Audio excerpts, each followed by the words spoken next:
Alô você, concurseiro de todo o Brasil, é um prazer mais uma vez tê-lo em nossa companhia. Você, meu amigo, minha amiga, seja bem-vindo a este site de sucesso, que é o LAC Concurso. Este site que está preparando campeão e campeã por todo o território brasileiro, e você com certeza é um dos nossos. Sou o professor Jefferson Fiel, professor de matemática e raciocínio lógico. E na aula de hoje, nós vamos trabalhar regra de 3. Nós sabemos que a regra de 3 é dividida em duas. Ou ela pode ser simples, ou ela pode ser composta. Na aula de hoje, nós vamos falar sobre a regra de 3 simples. Muito cobrada nos concursos, é um assunto que vem aparecendo cada vez com maior frequência. E, diga-se de passagem, o aluno que domina bem esse assunto, regra de 3, ele consegue resolver vários exercícios, mesmo não sendo específicos sobre regra de 3, mas ele consegue resolver vários exercícios envolvendo operações básicas da matemática. Então é muito importante que você compreenda o contexto dele. Então, vem comigo, galera. Vamos falar aí então sobre regra de 3 simples, ok? Bom, então nós vamos ver nessa aula o seguinte. Nós vamos estudar, conceituar o que é uma regra de 3, ok? E vamos resolver problemas utilizando regra de 3 simples.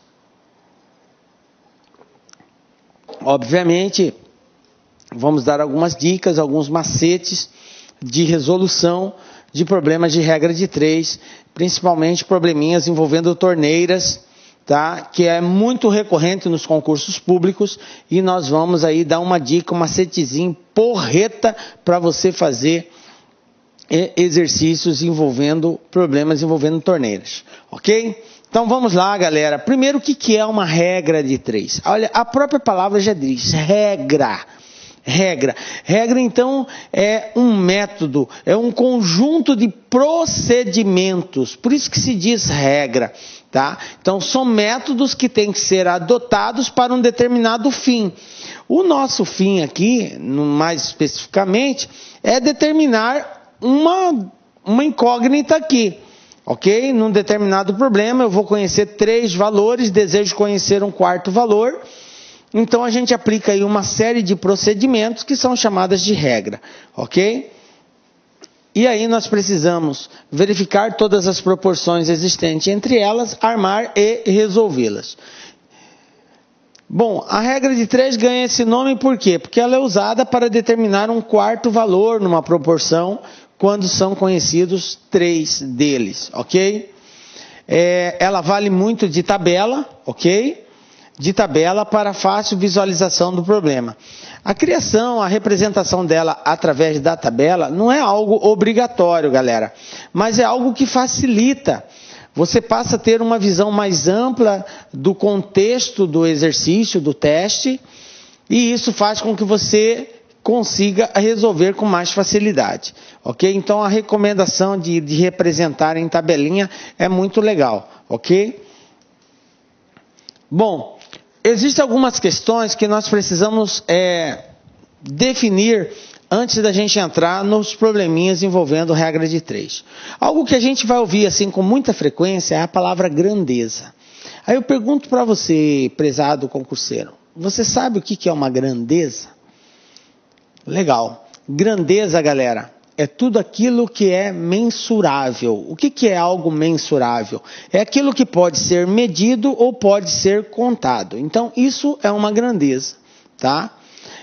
Tudo aquilo que você pode medir ou pode contar representa uma grandeza. Por exemplo, pessoas são grandezas? São, pessoas são grandezas. Objetos são grandezas? Objetos são grandezas. Distância é uma grandeza? Porque ela pode ser medida. Tempo é uma grandeza? O tempo também é uma grandeza. O tempo também pode ser medido. Então, tudo aquilo que pode ser medido ou pode ser contado, nós dizemos que é uma grandeza, ok?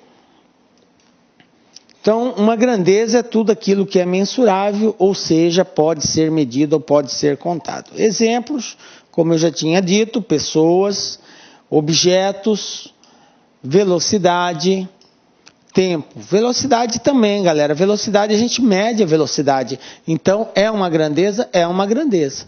Tranquilo? Temperatura é uma grandeza, temperatura é uma grandeza. Também pode ser medida. Tranquilo? Bom, classificação das grandezas. Como assim, professor? Uma grandeza, ela se classifica em relação a outra, dependendo do comportamento que ela tem em relação a outra. Então, uma grandeza em relação a outra, ela pode assumir duas situações. Uma grandeza pode ser diretamente proporcional à outra, ou pode ser inversamente proporcional à outra. Como que nós vamos identificar isso? Vem comigo. Grandezas diretamente proporcional. Nós dizemos que uma grandeza é diretamente proporcional à outra quando o aumento de uma faz com que a outra aumente, ou quando a diminuição de uma faz com que a outra diminua na mesma proporção. Observem aqui, dizemos que uma grandeza é diretamente proporcional quando aumentando uma, a outra aumenta na mesma proporção. Como assim, professor? Eu não entendi. Nós vamos ter duas grandezas, uma grandeza A e uma grandeza B, ok? Eu tenho duas grandezas e eu vou comparar o comportamento de uma em relação à outra, ok? Então, por exemplo, esse pincel vermelho representa quantidade de marceneiros, ok? E este pincel preto implica em quantidade de móveis, de um determinado móveis que é feito por dia. Então, se eu tenho 10 marceneiros, eu consigo fabricar 5 móveis. Um exemplo, 10 consigo fabricar 5. Se eu aumentar a quantidade de marceneiros para 15, o que vai acontecer? A quantidade de móveis que eu vou conseguir fabricar vai aumentar ou vai diminuir? Obviamente vai aumentar. Quanto mais pessoas trabalhando, maior a produção. Eu consigo produzir mais. Se eu colocar 20, eu consigo produzir mais móveis. Se eu colocar 30 marceneiros, eu produzo mais ainda. Ok? Então, isso é um exemplo de uma grandeza diretamente proporcional. O aumento de uma, que nesse exemplo que eu dei seria a quantidade de marceneiros, faz com que aumente a outra, que é a quantidade de móveis fabricados. Quanto mais gente trabalhando, mais móveis eu produzo. Ok? E esse é um exemplo de uma grandeza diretamente proporcional. Poderia ser o contrário. Se eu diminuir a quantidade de marceneiros, eu vou diminuir a produção também. Ok? Eu vou produzir menos, porque eu tenho menos pessoas trabalhando. Ok? A grandeza diretamente proporcional, ela não implica necessariamente num aumento. Pode ser uma diminuição também. A condição é, se aumenta uma, a outra aumenta. Se diminui uma, a outra diminui. Essa é a condição para que seja diretamente proporcional, ok? Belezinha? Nós não podemos, repito, associar a grandeza diretamente proporcional somente com relação ao aumento. O aumento é um item. Se aumentou uma, aumenta a outra. Beleza. Mas e se diminui uma e a outra diminuir? Beleza também. É diretamente proporcional, ok? Bom, para nós entendermos melhor isso, vamos fazer uma animação aqui. Eu tenho uma grandeza 1 e eu tenho uma grandeza 2. Se essa grandeza 1 aumentar, então eu representei aqui com a seta subindo, aumentando ela. O que vai acontecer com a grandeza 2? Ela também vai aumentar. Então, aumenta uma, aumenta a outra, grandeza diretamente proporcional. Mas, professor, e se a grandeza 1 diminuir? Olha só, representei para baixo agora. Beleza, e o que vai acontecer com a grandeza 2? Ah, diminuiu também. Então, se diminui uma e a outra também diminui, as grandezas são diretamente proporcionais. Então, repito, não importa se aumenta ou se diminui, desde que se aumentar uma, a outra aumenta, ou se diminuir uma, a outra diminui. Então, elas são diretamente proporcionais. Tranquilo? Beleza? Bom, e quando que elas serão inversamente proporcionais? Bom, inverso, a palavra já diz muita coisa. O inverso é a ocorrência da contrariedade. Se uma aumentar, a outra tem que diminuir. Se uma diminuir, a outra tem que aumentar. Isso que é grandeza inversa, ok? Então veja bem. As grandezas são inversamente proporcional quando, aumentando uma, a outra diminui na mesma proporção. Então, o aumento de uma grandeza causa a diminuição da outra. A diminuição de uma grandeza causa o aumento da outra. Ok? Vamos ver um exemplo prático disso daí. Vamos supor que eu tenho que terminar um serviço em 10 dias, ok? Para terminar esse serviço em 10 dias, eu preciso de 20 operários. 20 operários fazem o serviço em 10 dias. Aí eu digo para você o seguinte, diminuiu a quantidade de operários, agora eu só tenho 8 operários. De 20, caiu para 8 operários. O serviço é o mesmo. Se 20 demorava 10 dias para fazer, 8 vai demorar menos ou mais? Obviamente que mais, tá certo? Por quê? Porque quanto menos pessoas trabalhando, eu vou ter mais tempo de serviço para terminar o serviço, vou demorar mais. Então, menos pessoas implica em quê? Em mais tempo para terminar o serviço. Tranquilo? Fica ligado nisso daí. Seria o contrário. Se eu pensasse assim, 20 operários demoram 10 dias para terminar o serviço. Se aumentar para 30 operários, o mesmo serviço vai demorar mais ou menos tempo? Obviamente que menos tempo, porque eu tenho mais pessoas trabalhando. Então o serviço vai terminar mais rápido em menos tempo. Aumentando a quantidade de operários, diminui o tempo na realização do serviço. Tranquilinho? Beleza? Então, vamos fazer uma animação para a gente compreender isso daqui. Então, novamente repetindo, eu tenho duas grandezas, grandeza 1 e grandeza 2. O que acontece? Nós vamos aumentar a grandeza 1. Como elas são inversamente proporcionais, o que vai acontecer na grandeza 2? Ela vai diminuir. Olha só, a seta está em sentido contrário. O aumento de uma provoca a diminuição da outra. E se eu diminuir uma, professor? Se eu diminuir uma, a outra vai aumentar. Diminuindo uma, a outra aumenta. Então, tanto faz aumentar uma ou diminuir. Se eu aumento, a outra diminui. Se eu diminuo, a outra aumenta. Isso quer dizer que elas são inversamente proporcionais. Então, são os dois tipos de grandezas que nós temos. Ou direta ou inversamente proporcional. Ok? Bom, como que nós vamos resolver uma regra de 3? Nós vamos dar aqui alguns passos que devem ser observados na hora de nós resolvermos uma regra de 3, ok? Esses passos, galera, são sugestivos. Necessariamente, você não precisa adotá-los à risca, ok? Na medida que você vai tendo conhecimento e a prática dessa aplicação, você vai começar a resolver com mais rapidez esses testes aqui. Então vamos ver aqui o primeiro passo que tem que ser observado. O primeiro passo é o seguinte: construir a tabela agrupando as grandezas da mesma espécie em colunas e mantendo na mesma linha as grandezas de espécies diferentes em correspondência. O que eu quero dizer com isso? Quero dizer que, como primeiro passo, nós devemos relacionar todas as grandezas envolvidas no exercício.